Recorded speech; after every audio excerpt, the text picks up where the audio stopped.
Entry fee 25 रुपये इथं. Rate खूप लेट आहेत त्यामुळे आम्ही या ठिकाणी पण फोटो दिसते ती गुफा आहेत. या ठिकाणी बिबटे आदिवासी क्षेत्र म्हणून एक बॅनर लावला आहे. इकडं धबधबा आहे आणि हा स्तूप आहे आणि त्याच्या मागं बुद्धाच्या मूर्त्या किती छान आहेत बघा. आता मी तुम्हाला वर घेऊन जातोय. या ठिकाणी लेणी आहे तिकडं. नमस्कार मित्रांनो, आज आम्ही चाललोय कन्हेर लेणी पाहायला. ट्रेन खूप लेट आहेत आज. आता आम्ही लोकल पकडणार नाही, खूप गर्दी आहे. दादरवरून आम्ही ट्रेन पकडली. बाहेर पाऊस चालू आहे मोठा, तरी आम्ही चाललोय. आता बोरवलीमध्ये पोचलोय आम्ही. आता आम्हाला संजय गांधी नॅशनल पार्कसाठी जायचं आहे. आम्हाला जायचं होतं ईस्टला, पण आम्ही चुकून गेलो वेस्टला. आता परत आम्ही चाललोय माघारी. बोरवलीतून आम्ही रिक्षा केलाय. रिक्षा करून चाललोय आम्ही नॅशनल पार्कसाठी. पुढचं तुम्हाला पुढे सांगतो. नॅशनल पार्कच्या गेटवर आलोय. हो का, पाऊस खूप मोठा चालू आहे. गेटच्या समोर पाणी साठले. हे बघा नॅशनल पार्कचा गेट. हो, बायको चालले पुढं पाण्यातून. एवढं पाणी लाईन लागली. हो का, खूप गर्दी जाण्यासाठी. त्याला लाईन आम्ही तिकीट काढणार आहे. तिकीट काढून आता आम्ही बसमध्ये बसलोय. परत 100 रुपये तिकीट आहे त्याला. आता आम्ही थोड्याच वेळात बस चालू होणार आहे. बस भरल्यावर पुढचं तुम्हाला पुढे जाऊ.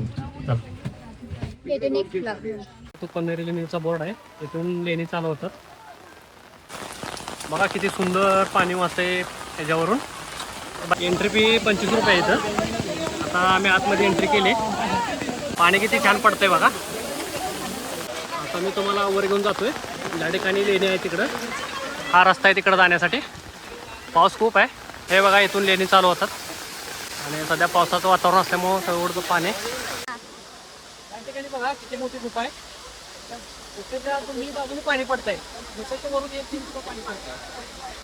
खांब होता खराब झालाय आणि हा स्तूप आहे आणि त्याच्या मागं बुद्धाच्या मूर्त्या किती छान आहेत बघा.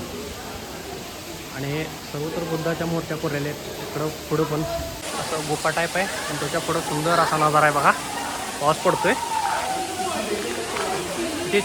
किती छान मूर्त्या कोरल्या ती त्या गुहेमध्ये. माझ्या पाठी आहे तो सभागृह असल्यासारखं वाटते. इथं बसण्याची जागा सुद्धा आहे या ठिकाणी. हे हा भाग आहे तो डासळ्यासारखा वाटतोय. पूर्ण असं बसण्याची व्यवस्था आहे. ड्रेनेज सिस्टीम बघा. बघा त्या ठिकाणी किती भारी होल पाडून पाणी खाली आणले आणि या ठिकाणी पण होल आहेत आणि पाणी बरोबर खाली जाते. बघा किती मस्त ड्रेनेज सिस्टीम आहे. हे बघा बायको चालले पाण्यातून. इकडं धबधबा आहे. एकदम छान वातावरण आहे. पहिल्या काळात येईल ड्रेनेज सिस्टीम बघा. हे बघा पाणी वरून खाली येतं आणि सिस्टमॅटिकपणे एकदम खाली जातं. किती नॉलेज आहे बघा पहिल्या काळातील माणसाला. जरासुद्धा पाणी त्यांच्या गुहेमध्ये वगैरे जात नाही वरून आलेलं. हे बघा सर्व पाणी खाली जाते.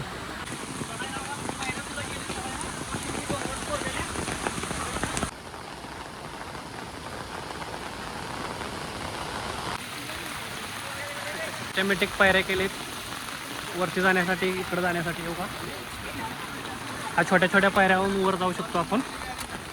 एवढी काळजी घेतली. बघा बायको पायऱ्यावर यायला लागली. या टाकीमध्ये पाणी जाण्यासाठी कशी व्यवस्था केली बघा. बघा डोंगरावरून ही अशी चर लहान चर खांदत आणली त्याने पदमधून आणि ही चर एकदम बरोबर त्या ह्याच्यामध्ये. या ज्या पायऱ्या दिसतात ना ह्या पण पहिल्या शतकातच बनवले आहेत. पहिले शतक ते 10वी शतकमध्येच बनवलेत पायऱ्या पण. बघा की त्या काळी किती नॉलेज होतं माणसाला.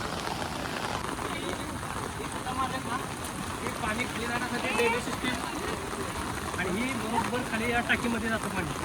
एवढी भारी सिस्टीम. प्रत्येक ठिकाणी तुम्हाला पाणी साठवून ठेवण्याची व्यवस्था दिसतील. बघा इथं पण पाणी साठवून ठेवण्याची व्यवस्था आहे आणि इथं पण. आणि हा 69वी गुहा आहे. अशा 109 गुहा आहेत तिथं. केव्ज आहेत. भरपूर पर्यटक आले तिथं. ही आहे ती 68वी गुफा आहे. प्रत्येक गुफेच्या ठिकाणी तुम्हाला अशा बसण्याची व्यवस्था आणि असा एक हॉल दिसेल.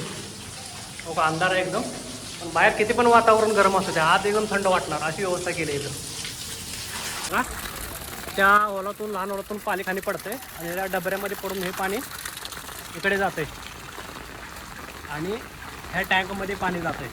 अशी ड्रेनेज सिस्टीम आहे बघा. या ठिकाणी पण फोटो दिसते ती गुफा आहेत, पण सध्याला पाणी चालू आहे त्यामुळे तिकडं जायला बंद आहे. पाणी पण खूप जोरात चालू आहे. बघा वातावरण. या ठिकाणी असं कधी तर बिबट्या वगैरे दिसत असेल. बघा या ठिकाणी बांध गाठलाय आणि त्याचं पाणी बरोबर या शिरमधून बरोबर खाली जातं दोन्ही साईडला. म्हणजे गुफाच्या दोन्ही बाजूनी पाणी खाली जाते पण गुफेमध्ये पाणी जात नाही. या ठिकाणी पण गुहा आहेत बघा. गुफा हे पूर्ण डोंगरावरती एकदम उंचावरती. बघा किती खाली आहे भाग. पूर्णपणे आम्ही वर डोंगरावर आलोय आणि बघा किती जण आले तिथं. थोडं जंगल आहे एकदम. बाई बायको बघा छोटासा मडक्यासारखं एक पाणी साठायचं दगडासारखं बनवलंय. त्याच्यामध्ये हात किंवा भांडी धुण्यासाठी याचा वापर करत होता. हे पण बघा याच्यासाठी पण मस्त पाणी बनतो.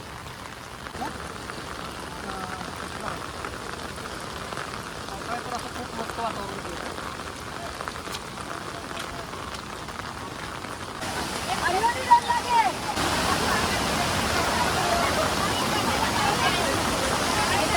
या ठिकाणी येऊ बघा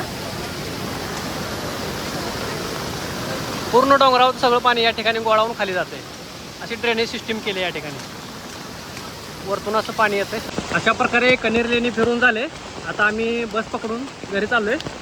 टाटा बाय बाय धन्यवाद.